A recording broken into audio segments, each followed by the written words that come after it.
उत्पत्ति अध्याय 45। यूसुफ का स्वयं को प्रकट करना। तब यूसुफ उन सबके सामने जो उसके आसपास खड़े थे अपने को और रोक ना सका और पुकार के कहा, मेरे आसपास के सब लोगों को बाहर कर दो। भाइयों के सामने अपने को प्रकट करने के समय यूसुफ के संग और कोई न रहा और वह चिल्ला चिल्ला कर रोने लगा। और मिस्त्रियों ने सुना और फिरौन के घर के लोगों को भी इसका समाचार मिला। और यूसुफ अपने भाइयों से कहने लगा, मैं यूसुफ हूँ, क्या मेरा पिता अब तक जीवित है? इसका उत्तर उसके भाई ना दे सके क्योंकि वे उसके सामने घबरा गए थे। और यूसुफ ने अपने भाइयों से कहा, मेरे निकट आओ। ये सुनकर वे निकट आए।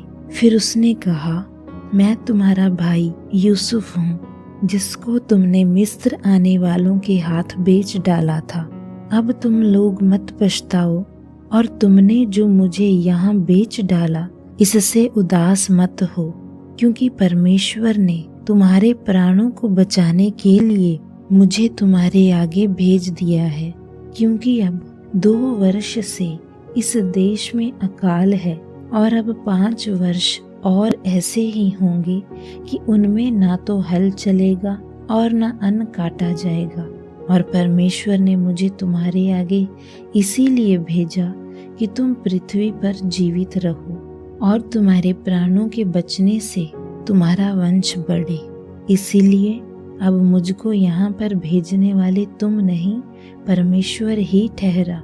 और उसी ने मुझे फिरौन को पिता के जैसा और उसके सारे घर का स्वामी और सारे मिस्र देश का प्रभु ठहरा दिया है। तुम शीघ्र मेरे पिता के पास जाकर कहो, तेरा पुत्र यूसुफ इस प्रकार कहता है कि परमेश्वर ने मुझे सारे मिस्र का स्वामी ठहराया है। इसीलिए तू मेरे पास बिना विलंब किए चला आ। और तेरा निवास गोशेन देश में होगा और तू बेटों, पोतों, भेड़ बकरियों, गाय बैलों और अपने सब कुछ समेत मेरे निकट रहेगा। और अकाल के जो 5 वर्ष और होंगे उनमें मैं वहीं तेरा पालन पोषण करूंगा। ऐसा ना हो कि तू और तेरा घराना वरन जितने तेरे हैं वे सब भूखों मरें। और तुम अपनी आंखों से देखते हो और मेरा भाई बिन्यामीन भी अपनी आंखों से देखता है कि जो हमसे बातें कर रहा है वह यूसुफ है। और तुम मेरे सब वैभव का जो मिस्र में है और जो कुछ तुमने देखा है उस सब का मेरे पिता से वर्णन करना और तुरंत मेरे पिता को यहाँ ले आना। तब वह अपने भाई बिन्यामीन के गले से लिपट कर रोया और बिन्यामीन भी उसके गले से लिपट कर रोया।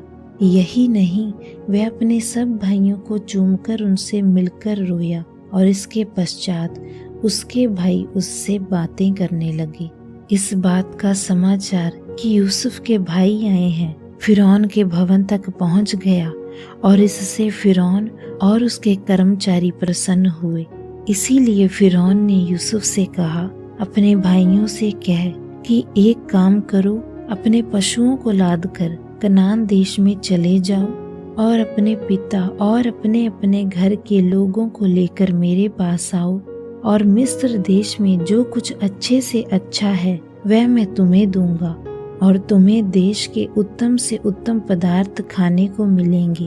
और यूसुफ, तुझे ये कहने की आज्ञा मिली है, तुम एक काम करो कि मिस्र देश से अपने बाल बच्चों और स्त्रियों के लिए गाड़ियां ले जाओ और अपने पिता को ले आओ और अपनी सामग्री का मोह न करना, क्योंकि सारे मिस्र देश में जो कुछ अच्छे से अच्छा है वह तुम्हारा है। इज़राइल के पुत्रों ने वैसा ही किया और यूसुफ ने फिरौन की आज्ञा के अनुसार उन्हें गाड़ियां दी और मार्ग के लिए भोजन वस्तु भी दी। उनमें से एक एक जन को तो उसने एक एक जोड़ा वस्त्र भी दिया और बिन्यामीन को 300 रुपए के टुकड़े और 5 जोड़े वस्त्र दिए। और अपने पिता के पास उसने जो भेजा वह ये है, अर्थात मिस्र की अच्छी वस्तुओं से लदे हुए 10 गधे और अन्न और रोटी और उसके पिता के मार्ग के लिए भोजन वस्तु से लदी हुई 10 गदहियां। तब उसने अपने भाइयों को विदा किया और वह चल दिए, और उसने उनसे कहा, मार्ग में कहीं झगड़ा न करना। और मिस्र से चलकर वह कनान देश में अपने पिता याकूब के पास पहुंचे और उससे ये वर्णन किया कि यूसुफ अब तक जीवित है और सारे मिस्र देश पर प्रभुता वही करता है। पर उसने उनकी प्रतीति ना की और अपने आपे में ना रहा। तब उन्होंने अपने पिता याकूब से यूसुफ की सारी बातें जो उसने उनसे कही थी कह दी। जब उसने उन गाड़ियों को देखा जो यूसुफ ने उसके ले आने के लिए भेजी थी, तब उसका चित्त स्थिर हो गया और इज़राइल ने कहा, बस मेरा पुत्र यूसुफ अब तक जीवित है, मैं अपनी मृत्यु से पहले जाकर उसको देखूंगा।